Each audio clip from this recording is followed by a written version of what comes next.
Здравствуйте, дорогие друзья! Сегодня я для вас прочитаю сказку «Как пастух перехитрил царевну». Усаживайтесь поудобней, я начинаю. У царя была дочь невиданной красоты и необыкновенного ума. Много женихов приходило просить ее руки, но ни один из них не мог сравниться умом с царевной.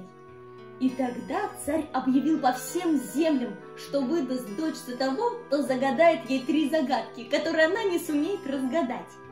Услышал пастух про необыкновенную царевну. «Что за диво живет в царских палатах?» – подумал он.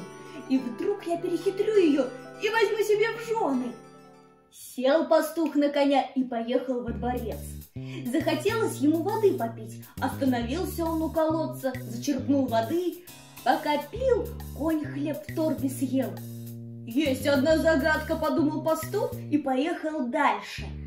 В темном лесу сбился он с пути. Чтобы дорогу найти, стал к деревьям присматриваться. С какой стороны мох растет? Увидел и подумал: «Есть вторая загадка», и поехал дальше.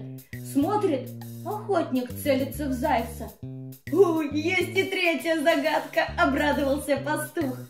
Прошло много дней, пока добрался он до царского дворца. «Приехал я, добрый царь, дочь у тебя сватать». «Мою дочь?» – удивился царь. «Многие хотели жениться на ней, да ума-разума у них не хватило». «А я попробую».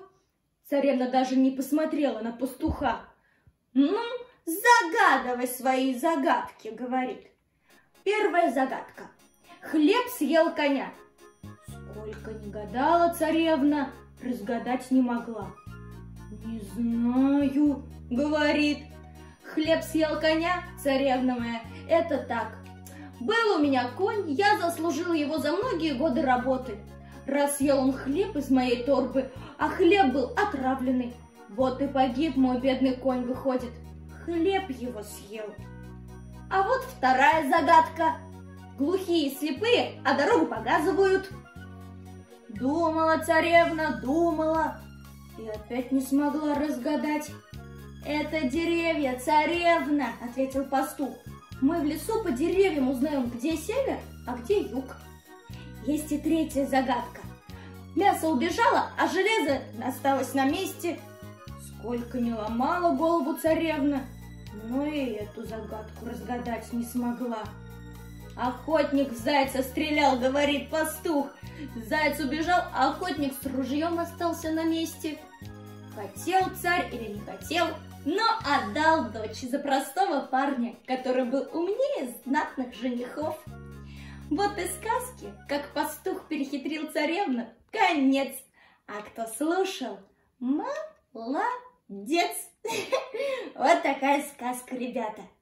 А я вам желаю спокойной ночи, сладких вам снов. Пока-пока!